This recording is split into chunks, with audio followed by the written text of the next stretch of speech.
네, 안녕하세요. 본격 공부작업 팟캐스트 서울대 노트 공부하는 거 한지우입니다. 피터 홀린스의 자제력 수업, 오늘은 마지막 시간입니다. 지금까지 자제력을 키우는데 도움이 되는 이야기를 쭉 드렸는데요. 오늘은 마음가짐으로 끝을 맺어보려 합니다.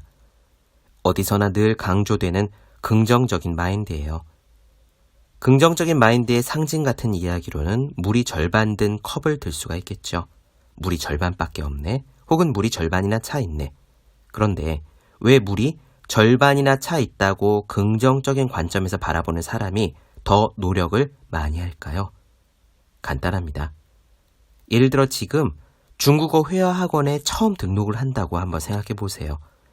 나는 중국어에 대해서는 아무것도 몰라 라고 생각하는 쪽과 중국어는 모르지만 한자는 그래도 아니까 완전히 백지 상태는 아니야 라고 생각하는 쪽 중에서 어디가 더 부담이 덜 하겠습니까? 당연히 후자지요.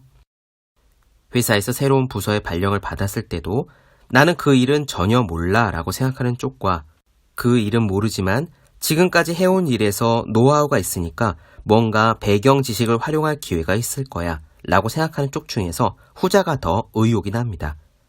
사람은 원래 그래요. 지금 아예 출발도 안 했다고 여길 때보다 이미 발을 뗐고 아는 게 있다 라고 생각할 때 더 힘이 납니다.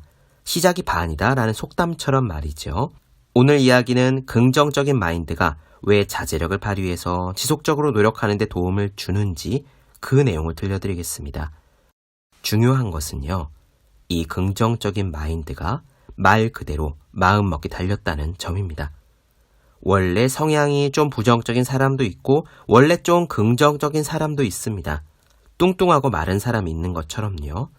하지만 그런 성향은 결심하기에 따라, 그래서 연습하기에 따라 바뀔 수 있습니다. 생활 습관을 바꾸어서 체중을 바꿀 수 있는 것과 똑같습니다. 쉬운 일은 아니지만 우리 인생에 도움이 되는 일입니다. 해보는 편이 좋지 않을까요? 자제력 수업의 마지막 이야기 직접 들어보시죠. 바로 시작하겠습니다.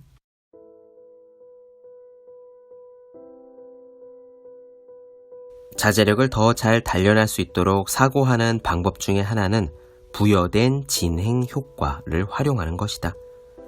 이미 부여된 진행 효과는 이미 가지고 있는 것에 대해 생각하는 것이 그 원리다.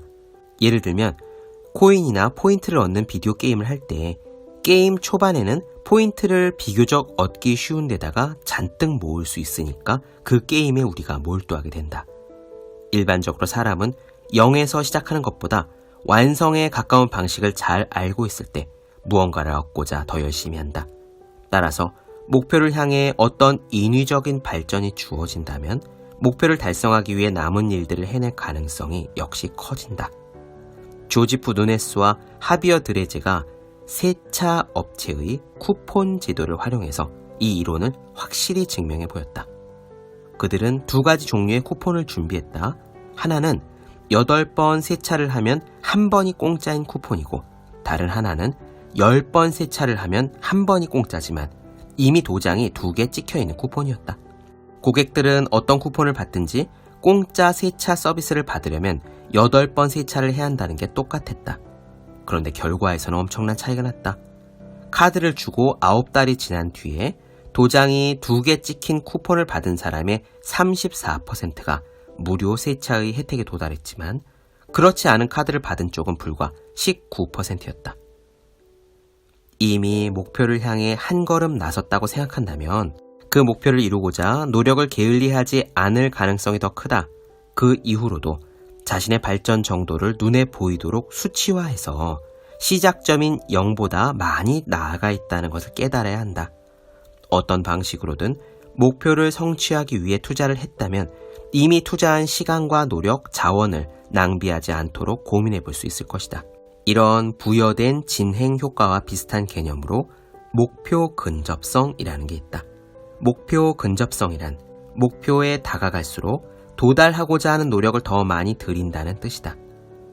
1930년대 심리학자인 클라크 홀은 쥐 실험을 통해서 음식에 가까워질수록 미로를 달리는 쥐의 속도가 빨라진다는 걸 확인했다. 이로부터 10년 뒤 저드슨 브라운이 이 연구를 좀 더 발전시켰다. 그는 음식을 찾아 뛰어가는 쥐에게 목줄을 채워서 음식과의 거리에 따른 목줄의 당김 정도를 측정했다. 홀의 미로 실험과 마찬가지로 브라운은 쥐들이 음식에 가까워질 때 목줄을 더 세게 당긴다는 사실을 발견했다. 이 사례에서 알게 된 쥐와 사람의 뇌는 크게 다르지 않다. 목표 근접성을 설명해주는 예시 중 하나로 마라톤 주자들을 들 수 있다. 이들은 마지막 구간인 약 41km에 접어들자 그 전보다 더 빨리 달렸다. 이론적으로만 생각했을 때 거의 마지막에 다다르면 피로가 쌓여서 속도가 가장 느려져야 한다. 그런데 선수들은 마지막 구간에서 더 빨리 달렸다. 이는 거의 목표에 도달했다는 것을 알고 있기 때문이다. 실제 결승점이거나 수치상의 목표가 보이면 거기에 닿기 위해 마지막으로 스퍼트를 내게 된다. 목표 근접성을 부여된 진행 효과와 결합하면 어떻게 될까? 항상 목표를 향해 나아가면서 아무리 사소한 것이라도 지금까지 성취한 내용을 꼭 기록하게 될 것이다. 0%의 시작점에서 지금까지 얼마나 멀리 왔고 앞으로 100%까지 얼마나 가까워졌는지를 확인하면서 말이다. 자제력이 잘 단련된 이상적인 삶을 살고 싶다면 매사를 긍정적으로 여기는 사람이 돼서 최악의 경우를 대비하며 최선을 다하면 된다. 물이 반쯤 담긴 유리잔을 서로 다르게 생각하듯 일어난 모든 일에서 긍정적인 부분을 찾도록 해보자. 그러면 자기 성장에서는 빠질 수 없는 실패와 낙담을 마주하는 데 있어 자제력을 발휘하는 데 도움이 될 것이다. 패배감에 빠져있기보다는 실패와 낙담에서 한 수 배우고 한 걸음을 내딛는 거다. 긍정적인 사람이 되는 것은 곧 자기 설득의 한 과정이기도 하다. 다른 말로 표현하자면 세상을 긍정적인 눈으로 바라보기로 하고 그간 집착해온 부정적인 사고와 결별한다는 의미다. 물론 긍정적인 사고 습관을 가지려면 많은 시간과 노력이 필요하다. 단순히 지금부터 긍정적인 사람이 될 거야 라고 말한 다음에 실제로 그렇게 되면 참 좋겠지만 그건 어렵다. 날마다 자신을 단련하는 일에 집중하고 자신에 대해 생각하며 행동하면 긍정적인 사람이 되는 일이 한결 수월해진다. 긍정적인 사람이 되고자 노력하다 보면 주위에 긍정적인 사람들이 끌려온다. 더 크고 더 나은 사람이 될 것만 같은 기운도 얻을 수 있다. 그리고 절대 보상받지 못할 일에 시간을 낭비하지 않고 모든 방면에서 자신을 채우고 성장시켜줄 활동과 일에 집중하게 된다. 그렇다면 자제력을 키우는데 이러한 긍정적인 마인드가 어떤 도움을 줄까? 방금 힘든 이별을 겪어서 상실감과 외로움에 빠져 있다고 생각해보자. 부정적인 사람이라면 이제 더는 사랑에 빠지거나 연애를 할 수 없다고 단정해버릴 거다. 이런 사람들은 대개 몇 달 동안 상처받은 감정으로 지내면서 사람들을 못 믿어 라고 생각하기도 쉽다. 반면 긍정적인 사람은 시련을 개인적으로 성장하는 기회로 여기고 열린 마음으로 받아들인다.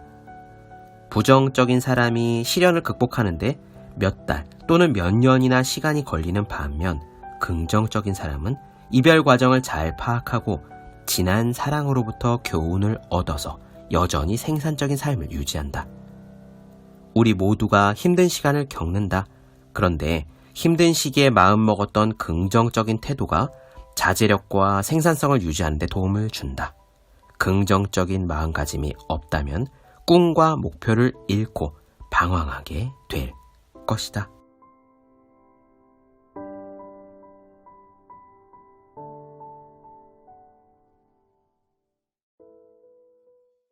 네, 본격 공부작업 팟캐스트 서울대는 어떻게 공부하는가? 피터 홀린스 자제력 수업 나눠드렸습니다. 더 많은 이야기가 궁금하신 분들은 제 유튜브 채널 서울대는 어떻게 공부하는가, 네이버 블로그 허생의 즐거운 편지, 카카오 브런치 한재의 브런치, 인스타그램에서 해시태그 서울대는 어떻게 공부하는가 검색해 주시면 좋겠습니다. 또 공부하시는 모든 분들을 위해서 어떻게 공부하는 게 효율적인 설명한 혼자 하는 공부의 정석, 그리고 책상에 올려두고만 해도 공부하고 싶어지는 365 홍콩 캘린더, 아직 읽지 않으셨다면 꼭 한번 읽어보셨으면 좋겠습니다. 그럼 오늘 여기까지 할게요. 전 다음 시간에 뵙겠습니다. 여러분 모두 열심히 공부하십시오. 저도 열심히 하겠습니다.